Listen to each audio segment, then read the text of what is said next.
E vamos agora então à catequese do Papa Leão, que está dando nessa sequência uma série de catequeses sobre os documentos do Concílio Vaticano II. E hoje a segunda sobre a Constituição Dogmática Lumen Gentium. Inicia o Santo Padre, caros irmãos e irmãs, bom dia e bem-vindos. Il Concilio Vaticano II, ai cui documenti stiamo dedicando le catechesi, o Concílio Vaticano II, aos cujos documentos estamos dedicando as catequeses, quando quis descrever a Igreja, preocupou-se, antes de tudo, em explicar de onde ela tira sua origem. Para fazer isso, na Constituição Dogmática Lumen Gentium, aprovada em 21 de novembro de 1964, recorreu às cartas de São Paulo, para utilizar o termo mistério. Ao escolher essa palavra, não quis dizer que a Igreja é algo obscuro ou incompreensível, como às vezes se pensa quando se ouve a palavra mistério. Exatamente o contrário. De fato, quando São Paulo usa essa palavra, especialmente na carta aos Efésios,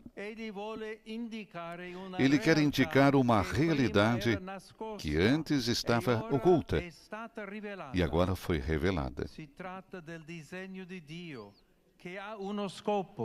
Trata-se do desígnio de Deus que tem um objetivo: unificar todas as criaturas graças à ação reconciliadora de Jesus Cristo, ação que se concretizou na sua morte na cruz. Isso é experimentado, antes de tudo, na Assembleia reunida para a celebração litúrgica. Ali as diversidades são relativizadas. O que importa é estar juntos, porque atraídos pelo amor de Cristo, que derrubou o muro de separação entre pessoas e grupos sociais. Para São Paulo, o mistério é a manifestação do que Deus quis realizar para toda a humanidade e se dá a conhecer em experiências locais que gradualmente se expandem até incluir todos os seres humanos e até mesmo o cosmos.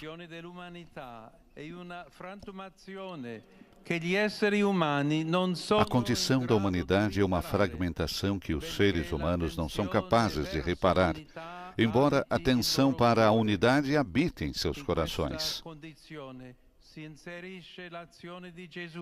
Nesta condição insere-se a ação de Jesus Cristo que, por meio do Espírito Santo, vence as forças da divisão e o próprio divisor.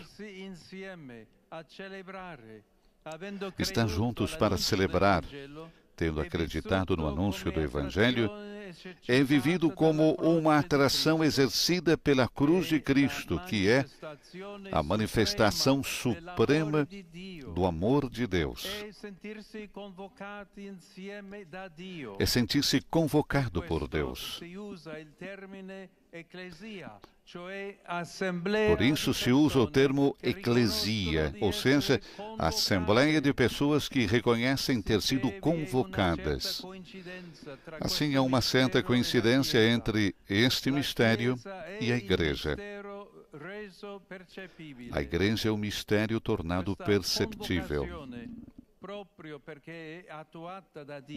Essa convocação, justamente por ser realizada por Deus, não pode, contudo, limitar-se a um grupo de pessoas, mas está destinada a se tornar a experiência de todos os seres humanos.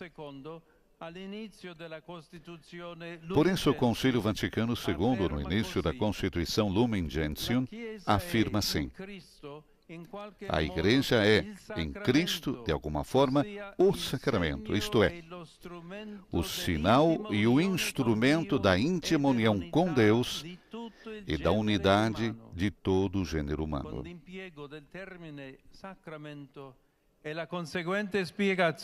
Com o uso do termo sacramento e a consequente explicação, quer-se indicar que a Igreja é, na história da humanidade, expressão do que Deus quer realizar. Por isso, olhando para ela, compreende-se, em certa medida, o desígnio de Deus, o mistério. Nesse sentido, a Igreja é sinal.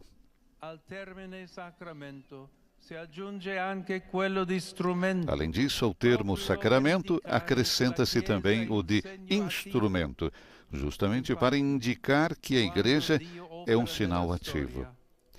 De fato, quando Deus age na história, envolve em sua atividade as pessoas que são destinatárias de sua ação. É por meio da Igreja que Deus alcança o objetivo de unir as pessoas a si mesmo e de reuni-las entre si.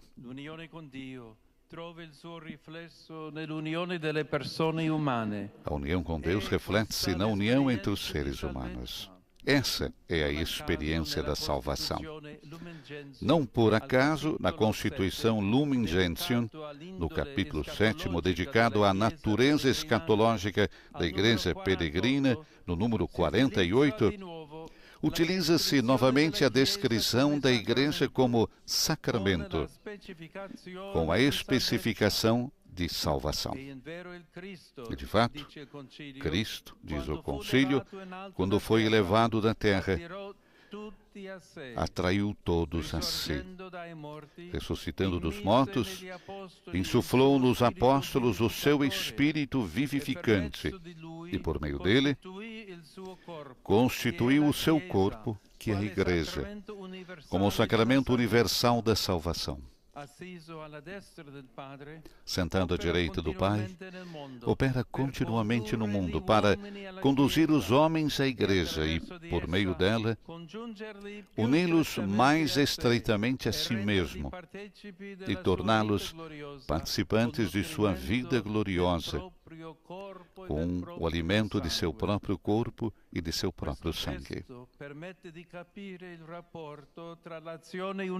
Esse texto permite compreender a relação entre a ação unificadora da Páscoa de Jesus, que é mistério de paixão, morte e ressurreição, e a identidade da Igreja. Ao mesmo tempo, nos torna gratos por pertencermos à Igreja, corpo de Cristo ressuscitado e único povo de Deus peregrino na história, que vive como presença santificadora no meio de uma humanidade ainda fragmentada, como sinal eficaz de unidade e reconciliação entre os povos. Conclui assim Papa Leão a sua catequese desta quarta-feira, dedicada ao mistério da Igreja, sacramento da união com Deus e da unidade de todo o gênero humano. Teremos agora a síntese nas várias línguas,